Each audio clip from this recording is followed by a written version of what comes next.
America's most cherished rights, the freedom of religion, the freedom of speech, freedom of the press, all of those have their roots in Great Britain. But in Britain itself, those rights are dying out.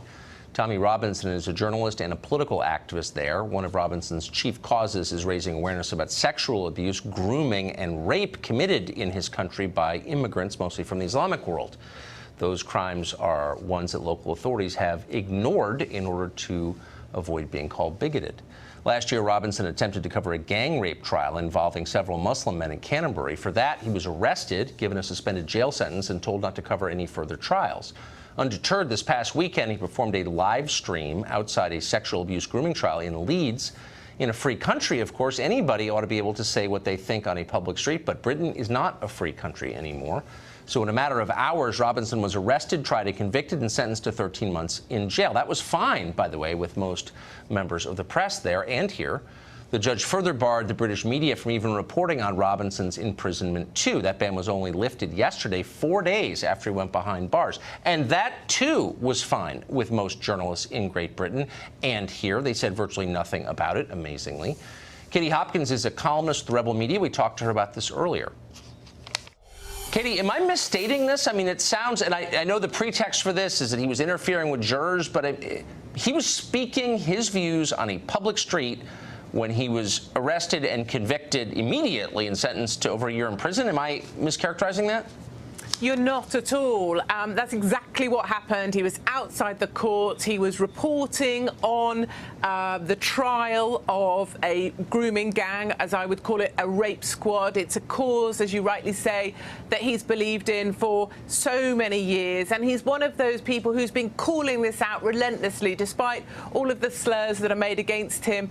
And yet, within 5 hours, he was arrested, he was tried, and he was sent to prison for 13 months, and none of us were allowed to talk about it, write about it, mention it, because there was also a ban on any of the media speaking about it. Well, that's the part I don't understand. These are very dark times in the UK. It's a very curious feeling in this country at the moment, and I would say the country is on a knife edge. There is a real sense now that we are against our own government, that the establishment is working against us, and in order to cleanse voices it doesn't like, it will put them inside for as long as it needs to shut them up.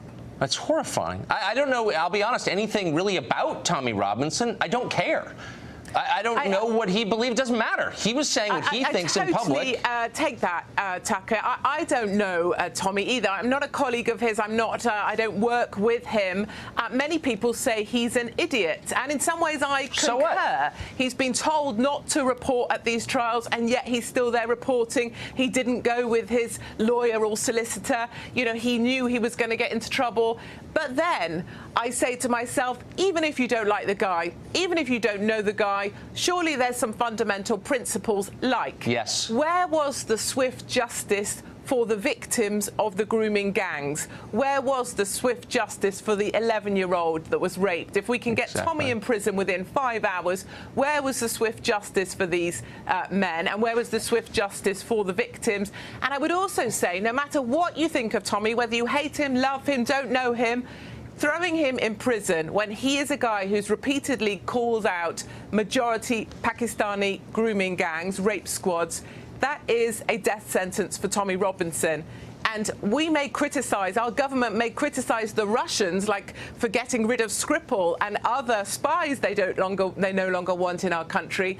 But our government knows if they put Tommy Robinson inside as they have done, and if he's put on an open wing, he will not survive his time inside. So I don't see how we're any different from the Russians if this is how we're going to cleanse people that speak out against the establishment. These are dark times. Where for the media? Where the media in this? I mean, so again, you don't have to like this guy or know anything about him to understand what's at stake here, which is freedom of speech, freedom of expression, freedom of the press. Why would media outlets in Great Britain go along with this gag order? Why didn't they just defy it? Go ahead and arrest us all. If this isn't a civil rights issue, then what is a civil rights issue?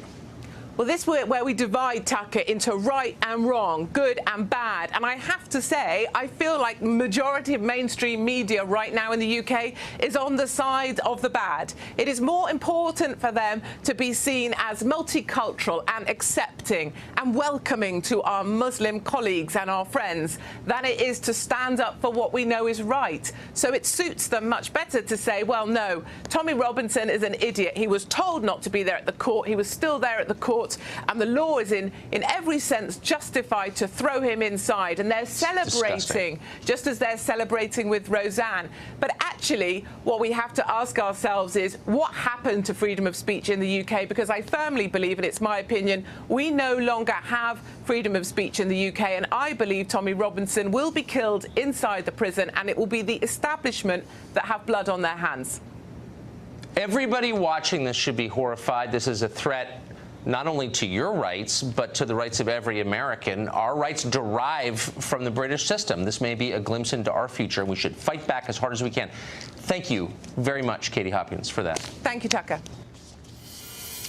Well, the people on cable TV have been howling about threats to democracy for a couple of years now, but strangely, they're oddly silent about what just happened in Europe like about 10 minutes ago. We'll tell you what it is next.